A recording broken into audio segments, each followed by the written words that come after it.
sebenarnya ini hanya penurunan sih, penurunan dari kenapa kita mendapatkan itu penguraiannya aja. Jadi saya harap kalian ini nanti benar-benar dipahami dulu. Ini saya tidak perlu jelaskan lagi ya, penguraiannya seperti apa. Ini gimana biar mendapatkan nanti yang derajat ketentuan itu NF dikurangi NP. Dasarnya ini dapat dari mana? Yaitu dari sini. Ya, karena kalian saya rasa sudah masuk di semester 5 itu tidak perlu satu-satu dijelaskan lagi. Ya. Nah, ini saya lanjutkan. Jadi tadi dari rangka ini ada F dan NP itu nanti disebut sebagai matriks statis. Ya. Nah, ini kita coba masuk ke matriks deformasi. Apa sih yang dimaksud dengan matriks deformasi itu? Nah, matriks deformasi itu adalah suatu rangka batang yang mengekspresikan panjang batangnya sebagai fungsi dari perpindahan. Ya. Nah, di tugas sebelumnya kan saya sudah memberikan itu matriks. Berarti kalian sudah punya dasar nantinya untuk di analisa struktur ini. Nah, bagaimana kita mencari matriks deformasi? Nah, matriks deformasi ini adalah ukurannya ini NF dikalikan dengan NP. Itu dapat dari mana? Misalnya seperti ini, pelan-pelan ya. Misalnya, untuk rangka ini berarti NP-nya ada berapa? Berarti kira-kira? 2. Ada yang bisa jawab? 2. Nur Jakila? Berapa? 2. Kalau F-nya berapa? 4. 4. Berarti nanti kira-kira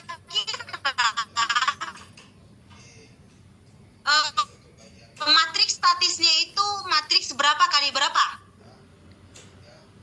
2 kali 4. 2 Ada yang tahu? 2 kali 4. 2 kali 4. 2 kali Ya, 4. jadi matriks statisnya itu adalah kali 4. Ya, pahami dulu. Jadi pegang catatan sambil kalian memahami nanti matriks A atau matriks statis itu 2 nilai dari transpos dari matriks statis. Jadi kan tadi matriks A-nya 2 kali 4. Ya, berarti matriks deformasi itu adalah nilai transpos dari matriks A. Berarti nanti kira-kira matriks deformasinya itu berapa kali berapa setelah ditransposkan? 2 kali 4 ditransposkan jadi berapa kali berapa nanti? Ada yang bisa? Masih ingat prinsip transpose? Transpose masih ingat?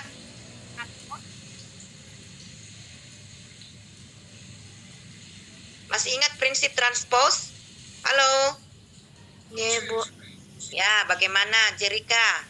Kalau 2 kali 3 ditranspose jadi berapa? 3 kali 2 ya, Bu. Ya, betul. Nah. Lanjut, Bu Mentari.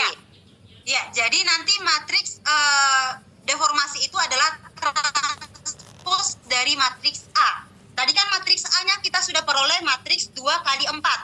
Barisnya 2, kolomnya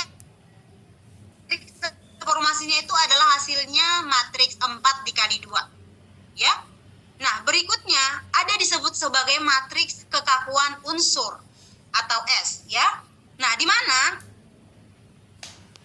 matriks kekakuan unsur ini dalam suatu rangka batang itu mengekspresikan gaya-gaya di dalam batang atau unsur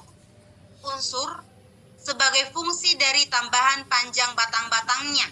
Nah, kalau dia untuk matriks kekakuan unsur ini, nanti matriksnya itu berbentuk bujur sangkar, yaitu NF dikali NF. Berarti batang kali batang. Tadi di rangka itu kan tadi NF-nya 4. Berarti untuk matriks kekakuan unsur ini nanti bentuk matriksnya itu 4 dikali 4. Ya. Nah, bagaimana mencari matriks kekakuan unsur itu? Nah, di sini saya sudah buat untuk matriks kekakuan unsur sama dengan modulus elastisitas elastisitas. Ini adalah suatu karakteristik penampang ya. E itu adalah modulus elastisitas atau di karakteristik dari penampang yang kita tinjau. Misalnya rangka batang ini modulus elastisitasnya berapa? Seperti itu kira-kira. Dan itu biasanya sudah diketahui karena penampang pasti punya yang namanya modulus elastisitas. Nah, A ini adalah luasan dari penampang itu sendiri dibagi dengan panjang batangnya. Ya. Nah, kekakuan unsur berarti tadi berbentuk matriks 4 dikali 4 karena batangnya tadi ada 4, ya. Berarti nanti matriks kekakuan unsur sama dengan modulus elastisitas dikalikan dengan luasan penampang dibagi dengan panjang batangnya, ya. Nah, nanti bentuk dari matriks kekakuan unsur itu akan seperti ini. Jadi S itu adalah hubungan dari gaya dan E, gaya batang dan E. Karena batangnya tadi ada 4, ini karena di sini adalah NF, itu sebanyak dari batang yang kita ketahui. Bisa jadi nanti ini 10 kali 10 atau dan lain sebagainya, ya. Nah, di sini matriks kekakuan unsur yang kita lihat hanya yang diagonalnya ini aja. Ya. Nah, diagonalnya ini. Yang lainnya itu adalah 0. Yang titik-titik ini pasti 0 nanti. Ya. Nah, E kali A dibagi dengan L. Nanti kita akan bahas, saya sudah sajikan nanti contoh soal untuk pengaplikasian dari matriks ini, ya. Nah, berikutnya adalah matriks perpindahan. Matriks perpindahan gaya, ya. Dengan demikian matriks kekakuan unsur dari suatu rangka batang akan merupa matriks diagonal. Nah, matriks perpindahan gaya ini nanti rumusnya untuk matriks perpindahan gaya adalah F ini hanya diuraikan aja ya. Jadi NF itu nanti adalah matriks NF dikali 1 sama dengan matriks S itu adalah matriks kekakuan lokal. Jadi pelan-pelan ya. Matriks kekakuan unsur maksud saya.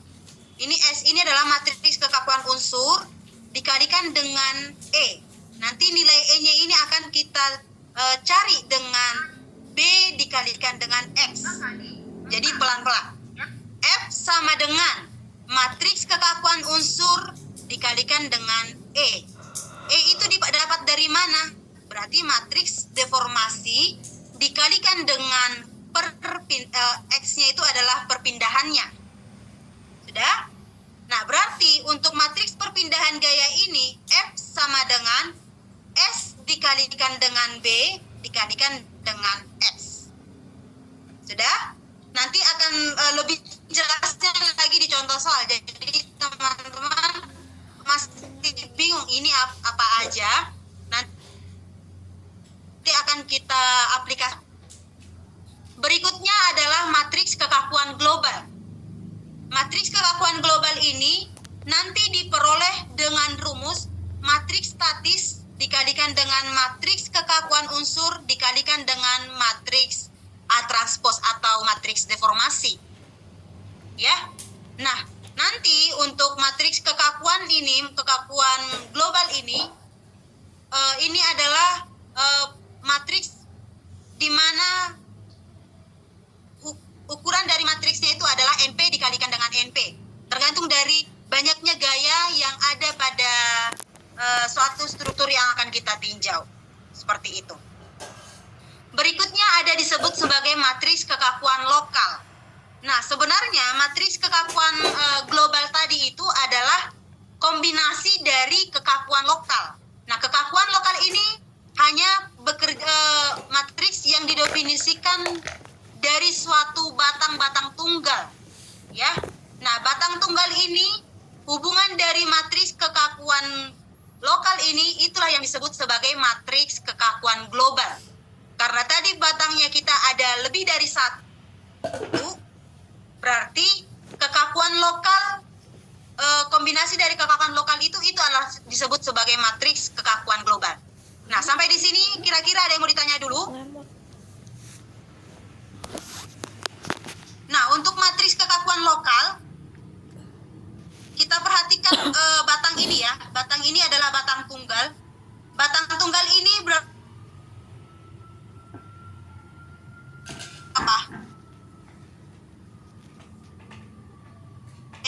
atau gaya yang akan kita yang belum diketahui, yang pastinya nanti memiliki suatu perpindahan. Ada berapa kira-kira di batang tunggal ini nilai NP-nya?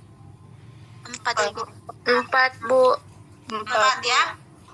NF-nya ada berapa? 1 Bu. 1. Makanya di sini matriks statis itu adalah matriks 4 dikalikan dengan 1. Ya. Matriks statis 4 dikalikan dengan 1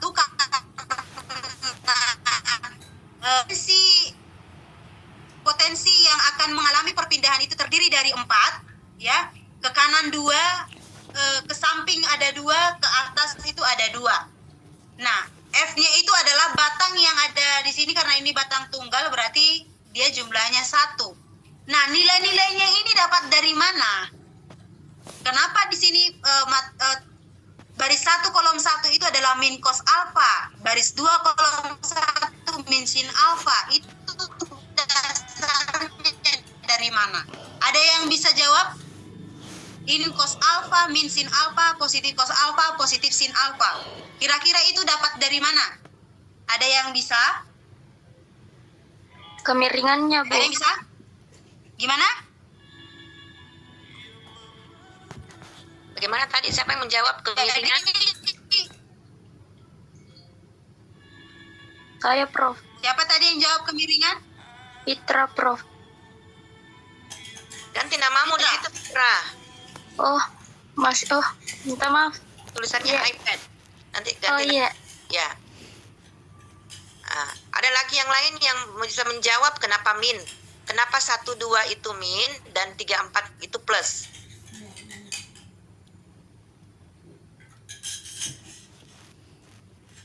Ada yang bisa menjawab kenapa 1, 2 itu berdasarkan gambar yang di depan yang disajikan tadi, Kak Mentari. Kenapa 1, 2 min cos, kemudian 3, 4 itu cos positif. Yang belum Mungkin arah dari untuk batangnya itu Prof. Yang 1 tadi NF-nya. coba di depannya, Mentari. Nah, ini. Bisa kamu bayangkan toh? Ya. Kalau yang 1, 2 itu kan yang sering saya sampaikan bahwa posisi alfanya kan sebelah kanan. Ketika kita naik itu posisi alfanya sebelah beda posisi kan. Jadi kalau yang 1 dia ke kanan kan. Kalau 2, kalau misalnya gaya miring itu kita proyeksikan kan dia gimana ya menjelaskannya? Gimana Menteri menjelaskannya nih? Ya, tapi Prof. Jadi kan ini ada batang 1. Batang 1 ini kita anggap adalah tarik dari pasaknya, dari titiknya ya. Jadi kita anggap tarik berarti ke atas, panahnya ke atas. Nah, pertama-tama kita akan proyeksikan dulu gaya ini terhadap sumbu X dan sumbu Y. Ya. Berarti nanti di sini ada nilainya adalah F kosinus, misalnya ini adalah F disebut F ya. Kosinus alfa karena dia mengapit sudut di sumbu X-nya. Berarti nanti di sumbu Y-nya itu adalah F sinus alfa. Nah, di sini ada P1. Ya. Berarti kira-kira ke kanan itu gaya yang bekerja apa aja? Berarti ada P1 ditambah dengan F cos alfa. Paham? Paham ya? Nah, berarti nanti nilai P1 ini sama dengan negatif F kosinus alfa. Cukup jelas? Karena kan pindah ruas. Jadi sambil dicatat ya. P1 ditambah berarti P1 cukup jelas. Tapi Bisa Bu, putus-putus suara tak? Ya, begini Fitra. Coba kaitkan Kalau ini F. Kedengaran suara saya? Ya Bu. Ya. Coba yang sebelah kanan ada kan ceritanya dia tarik ya, batang 1 itu tarik. Toh? Akan tarik itu positif ya. Masih ingat kan kalau tekan negatif batang. Masih ingat ini batang 1 kita anggapnya Ya, Bu. positif. Tarik. Ya. Kemudian coba kita proyeksikan ini F ke ke ke vertikal dan horizontal. Nah, ketika kita proyeksikan ini F1 ke atas, toh berarti dia baku lawan Ki. Makanya negatif. Paham? Kemudian karena dia harus kita proyeksikan ke batang, jadi dia harus kita kalikan dengan cos. Paham? Tapi nanti secara umum nanti akan jelas di contoh soal. Ya. Oke, Mentari dilanjutkan. Ya, jadi kira-kira nanti dasarnya itu kenapa ini min cos, kenapa ini min sin, itu dari situ ya. Ya. Jadi teman-teman harus ini jaringannya agak Hubungan jelek. gaya hubungan gaya dan kemungkinan pergerakannya. Masuk contoh soal aja, Mentari. Baik. Nah, ini kita ada contoh soal ya. Contoh soal ini, hitunglah besarnya gaya-gaya batang di samping dengan cara perpindahan dalam bentuk matriks. Ini adalah karakteristik penampang yang sudah diketahui. Nah, batang ini, rangka ini terdiri dari 5 batang. 1, 2, 3, 4, dan 5. Ya. Nah, yang nantinya akan memiliki yang akan adanya perpindahan, berarti otomatis di titik 3 dan di titik 4. Yang kemungkinan pasti akan mengalami yang namanya perpindahan. Jadi rangka itu akan berpindah dari posisi ini mungkin ke kanan sebesar berapa senti, yang 4 ini berapa senti. Jadi kemungkinan gaya yang ada di sini berarti nanti ada ada titik di titik 3 dan di titik 4. Berarti perpindahan yang terjadi ini ada P1 di titik 3, P2 di titik 3, P3 di titik 4, dan P4 di titik 4. Berarti kira-kira nanti ada 4 kemungkinan arah perpindahannya. Ya, paham sampai situ? Nah, selanjutnya gaya batang-batang yang bekerja pada rangka ini ada 5. Ada F1, E1, F2, E2, F3, E3, F4, L4 sampai L5 ya. Nah, berarti kita buat dulu matriks karena di batang di rangka batang ini sudah diketahui nih. Jadi titik 4 ini yang ke kanan adalah sebesar 96 kN, P3-nya itu 96. Kita buat dulu seperti ini, matriks bebannya itu. Matriks beban atau matriks beban luar. Ya. Atau disimbolkan dengan P. P ini nanti ini kan tadi ada 4, P1, P2, P3, dan P4. Nah, P1-nya itu adalah 0, P2 0, P3 96, P4 0. Itu untuk sementara. Nantinya nilai-nilai ini akan diketahui. Ya. Nah, selanjutnya kita tentukan dulu. Kita mau menentukan nilai dari matriks statis. Ya. Tadi kan saya bilang matriks statis itu adalah banyaknya kemungkinan yang akan mengalami perpindahan di rangka batang itu dengan batang-batang yang ada pada rangka itu. Jadi kemungkinan yang akan mengalami perpindahan ada 4. Ada P1 X1, P2 X2, P3 X3, P4 X4. Ya, berarti ada 4 dikalikan dengan 5 karena batangnya ada 5. Berarti kira-kira matriks 1 adalah 4 kali 5. Tetapi teman-teman buat dulu matriksnya itu 4 kali 5. Tapi isinya itu nanti adalah kita tentukan dulu persamaan-persamaan dari tiap rangka batang itu. Seperti yang tadi yang batang tunggal ya. Jadi pelan-pelan kita ini kan. Ini ada rangka batang ini. Kita mau mencari yang namanya nilai persamaan. Kita akan mencari yang namanya persamaan P1 itu berapa, P2 berapa, P3 berapa, dan P4 berapa. Nah, konsepnya sama dengan cara kesetimbangan titik buhul ya, kesetimbangan titik buhul. Nah, di titik 3 ini, jadi saya nggak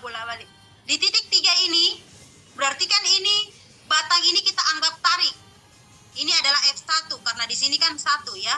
Ini kita anggap tarik F1, yang 4-nya juga kita anggap batang tarik, yang F2 juga kita anggap batang tarik. Berarti ada di titik 3 ini ada bekerja batang 1, batang 4, dan batang 2.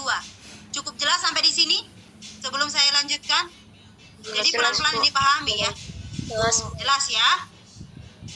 Nah, di sini ada batang yang bekerja itu F1, F4, dan F2. Nah, semuanya ini harus kita bentuk dulu persamaan supaya dia mendapatkan nilai persamaan P1. Ya, berarti P1 ini nanti kita cari dengan metode kesetimbangan titik buhul ya. Jadi sigma H sama dengan 0. Semua gaya-gaya yang bekerja horizontal ini kita cari. Nah, di P1 ini yang bekerja horizontal apa aja? Ada F1 dan ada F4 kosinus alfa. Nah, diperhatikan di sini. Sigma H sama dengan 0. Berarti di titik 3 P1 gaya yang bekerja ke kanan semua. Berarti ada P1 ditambah dengan F1 ya, ditambah 0. Cukup jelas sampai persamaan yang ini? Jelas Bu. Jelas ya? Ya. Oke.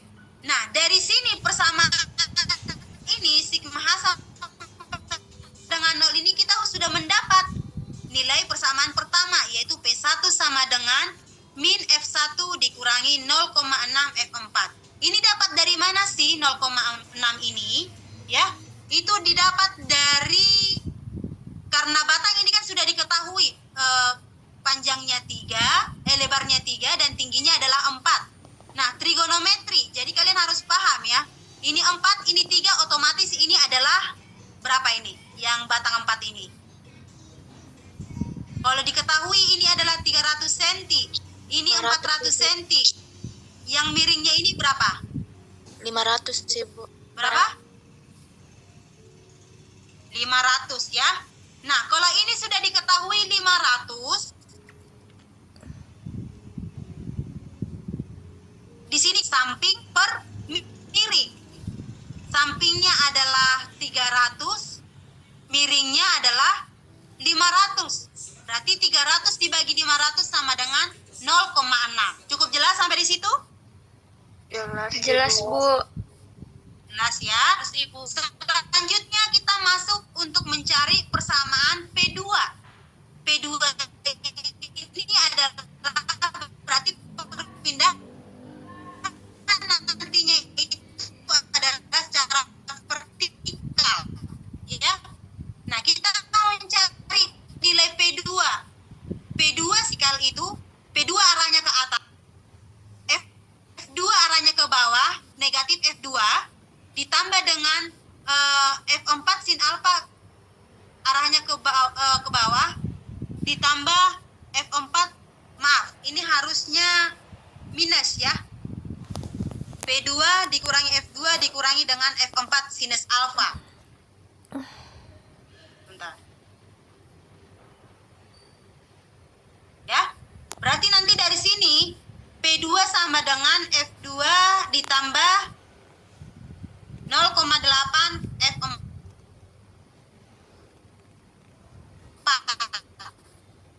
Cukup jelas ya. Nah, berikutnya di titik 4 ini ada P3 dan P4. P3 juga konsepnya sama dengan metode kesetimbangan. Ya, sigma H sama dengan 0, gaya yang bekerja itu apa aja. Jadi ini nanti diuraikan seperti yang sudah saya jelaskan di titik 3 tadi. Ya. Sampai di sini kira-kira ada yang bertanya dulu? Ada yang bertanya? Jelas Bu. Kalau ada yang kurang jelas, ditanya enggak apa-apa. Cukup jelas sampai di sini? Satu angkatan itu Pak. Jelas Bu. Jelas ya. Selanjutnya, nah, dari persamaan-persamaan ini berarti kan kita memiliki 4 persamaan. P1, P2, P3, dan P4. Nah, ini persamaan ini kita susun dalam bentuk matriks atau matriks statis. Kita susun matriks statisnya. Sudah?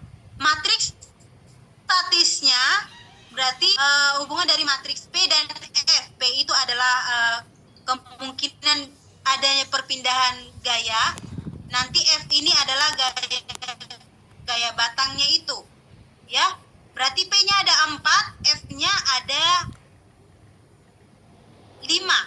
Berarti matriks 4 dikalikan dengan 5. Ya, kita perhatikan. Untuk P1 dan F1. Kita cek di persamaan pertama, P1 dan F1. Berarti di P1 itu adalah nilai F1-nya itu minus 1. Nah, kita masukkan di sini. Nilai F1 sama dengan minus 1. F2-nya itu adalah 0. Kenapa 0? Karena tidak ada di persamaan. Ya, tidak ada di persamaan. F3 juga pasti 0. F4 bernilai negatif 0,6. F5 pasti 0. Cukup jelas sampai di sini untuk baris pertama? Ada yang bertanya dulu di sini? Jelas ya? Nah, berikutnya untuk yang P2 F1 kita cek di persamaan yang kedua. Persamaan yang kedua adalah P2 F2-nya itu koefisiennya apa? 1 ya, positif 1. Berarti nanti di sini adalah maaf, F1-nya itu 0. Makanya di matriksnya kita tulis adalah 0. P2 F2 nilainya adalah 1. Yang di F3 nilainya berapa? 0. Di F4 nilainya 0,8. F5 bernilai 0. Nah, kira-kira di matriks di 3 ini, di titik 3, di persamaan ketiga, nilai F1 bernilai berapa di sini? 1, Ibu. Nilai F1 bernilai berapa? Minus 1. Berapa? Minus 1, Ibu. Nilai P3 F1 berarti bernilai 1 ya. Nah, yang F2. F2-nya adalah 0. F3 0, F4 0, dan F5-nya itu 0,6. Ya.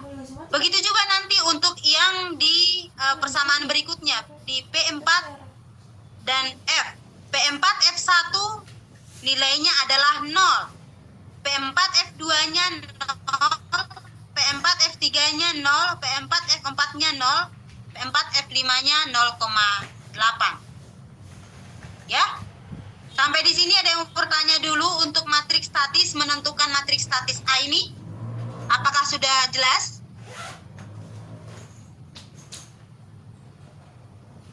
Jadi langkah pertama itu adalah kita tentukan dulu nih matriks statisnya. Awal dari semuanya itu nanti kita kita bergerak dari matriks statis ini. Jadi kalian dari persamaan-persamaan yang tadi kita buat dalam bentuk matriks untuk memudahkan. Ya, untuk memudahkan kita, makanya kita buat dalam bentuk matriks. Ada yang belum bisa untuk menentukan ini, membentuk matriks statis?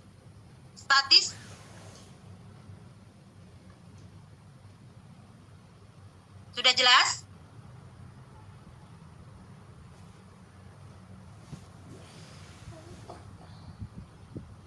Nah, berikutnya adalah kita masuk ke, setelah ketemu tadi matriks statis, selanjutnya kita cari yang namanya matriks deformasi.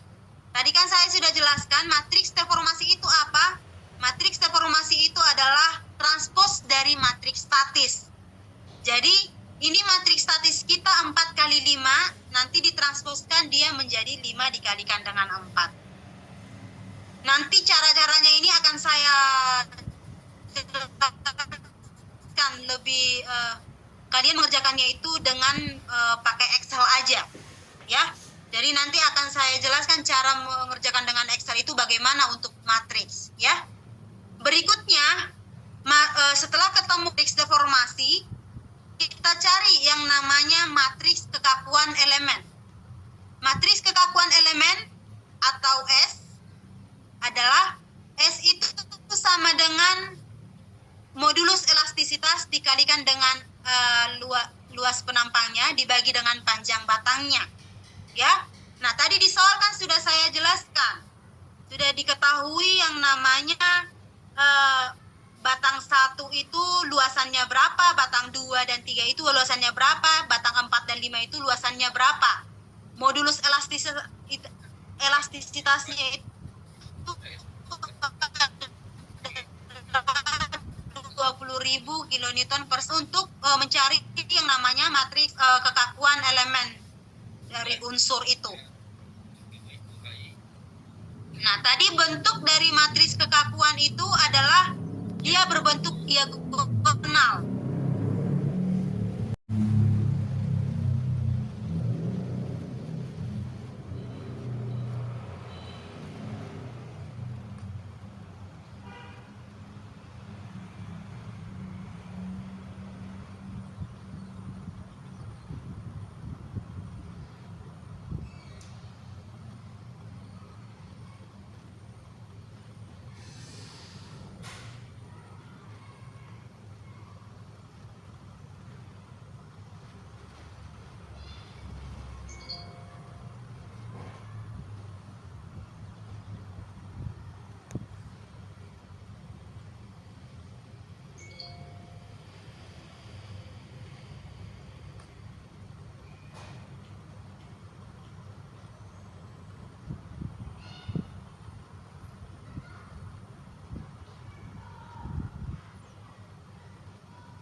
Jadi pasti dia bawa suara.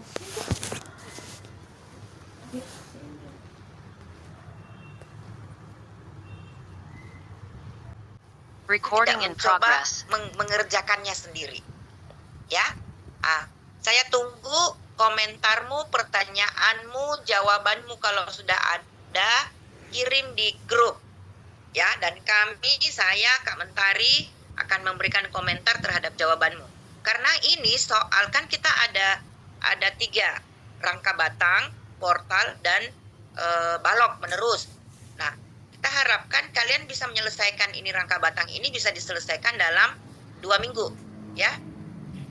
Oke? Ya, saya kira cukup ya. Mudah-mudahan kita semua sehat. Nanti Mentari tolong di-share, diperbaiki dulu ininya baru di-share ke saya dan grup-grup ya. Ya, Prof. Oke. Rasanya tidak ada lagi ya. Sudah jelas ya. Karena bagaimanapun nanti kalian membaca dan bingung, silahkan di screenshot dan ditanyakan di grup. Baik, saya mohon maaf karena kita harus belajar dengan cara rame-rame begini, dengan cara Zoom-nya keluar masuk, tetapi ini lebih baik ketimbang kita tidak belajar. Yang kedua, kerepotan kami sebenarnya adalah kalian semua dalam kelas TSBG ini adalah sedang lab ya? Iya, Prof. Ya, semua TSBG sedang lab. Ada yang lab kerja kayu, ada yang plumbing.